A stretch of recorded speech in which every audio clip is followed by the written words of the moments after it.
कैसे हैं दोस्तों आप सब।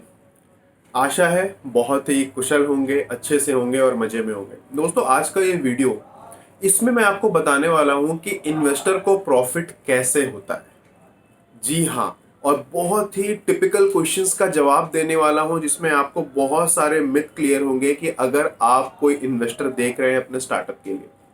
सबसे पहले बात करते हैं कि वैसे स्टार्टअप के बारे में जो प्रॉफिटेबल है। दोस्तों देखिए, जो प्रॉफिटेबल होते हैं ना, उसमें ज्यादा कुछ कंफ्यूजन नहीं है। मतलब कि अगर मान लीजिए कि आपके बैलेंस शीट से पता चल रहा है कि आपको एक साल में आपकी कंपनी को 1 करोड़ का प्रॉफिट हुआ है और किसी इन्वेस्टर ने आपके कंपनी का 20% स्टेक लेके रखा है, तो 1 करोड़ का 20% कितना होता है दोस्तों?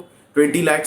तो इन्वेस्टर को 20 लाख उसका हो गया अगर वो अपना प्रॉफिट लेना चाहता है तो। हाँ, अगर आप फ्यूचर में उसे फिर से कहीं इन्वेस्ट करना चाहते हैं आपके mutual consensus, that is different thing.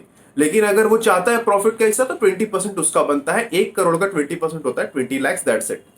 और हाँ, स्टेक अगर 20% है, अगर वो चाहता है कि उसको वो बेच दे, वो स्टेक को अगर सेकेंडरी मार्केट में जाके अपने स्टेक को बेच दे, तो उस समय मान लीजिए आपकी कंपनी का वैल्यूएशन फॉर एग्जांपल 100 करोड़ चल रहा है, तो उस 20% जो इन्वेस्टर का है तो उसको 20 करोड़ आएगा, क्योंकि आपके वैल्यूएशन अभी फिलहाल 100 करोड़ है और उसके पास 20% है, तो 20 करोड़ उसका हो गया अगर वो स्टेक बेचता है तो।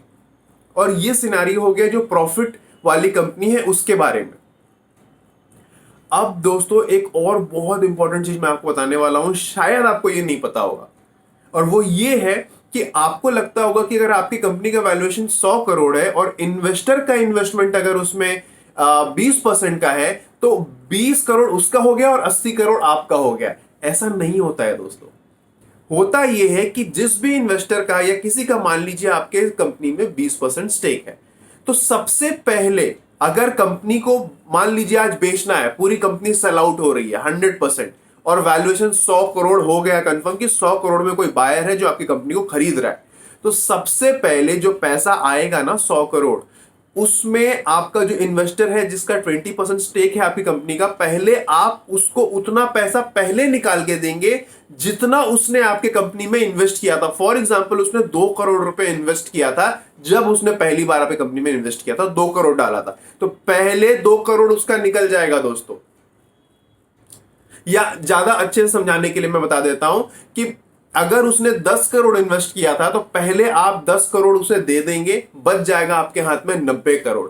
अब इस 90 करोड़ का, इस 90 करोड़ का 20% फिर उस इन्वेस्टर को आप देंगे। अब बाइफरकेट होगा, पहले उस इन्वेस्टर ने जितना पैसा डाला था वो आपको उसको वापस कर देना है, फिर जो बच जाएगा उसका 20% फिर उसको आपको देना है। मतलब 90 का 20% हो जाता है 18, तो 18 करोड़ और उसके पास जाएगा, बाकी जो बचा कुचा है वो आपके पास आता है दोस्तों।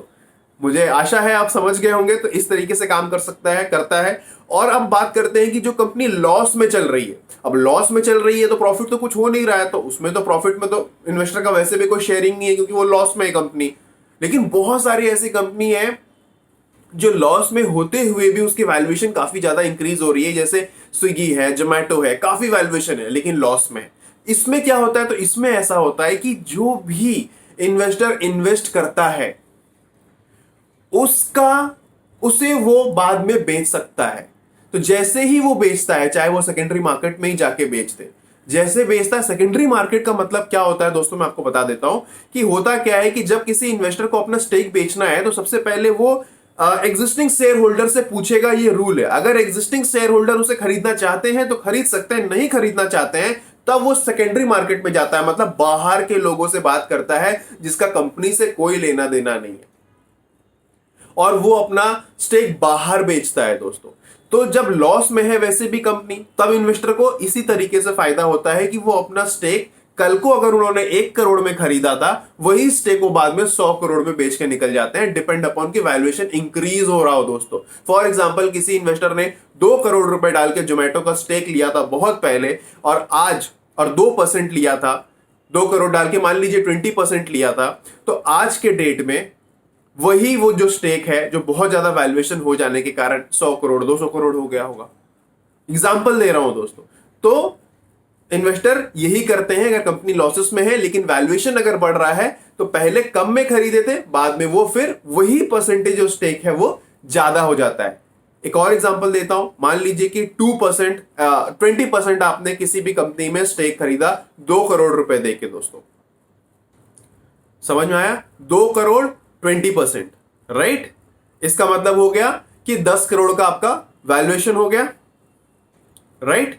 अभी यही आपका तो 20% आपके पास है, लेकिन इसी कंपनी का वैल्यूएशन अगर 100 करोड़ हो जाता है इन फ्यूचर में चल के, आपके पास तो 20% है, तो आज 2 करोड़ का आपका जो 20% था वो वैल्यूएशन 20 करोड़ हो गया, क्योंकि अब वैल्यूएशन टोटल 100 करोड़ है, जिसका 20% 20 करोड़ होता है। तो आपने लगाया था 2 करोड़ और निकल गए लेके आप 20 करोड़। कंपनी अभी भी लॉसेस में है, लेकिन वैल्यूएशन इंक्रीज हो रहा है। सो इस तरीके से ये चीजें काम करती है। दोस्तों आशा है आपको समझ में आया होगा और बहुत सारे डाउट क्लियर होंगे। अगर कुछ और जानकारी चाहते हैं इस रिगार्डिंग तो कमेंट करके जरूर बताइएगा। फिर एक नई वीडियो के साथ आऊंगा। Thank you so much.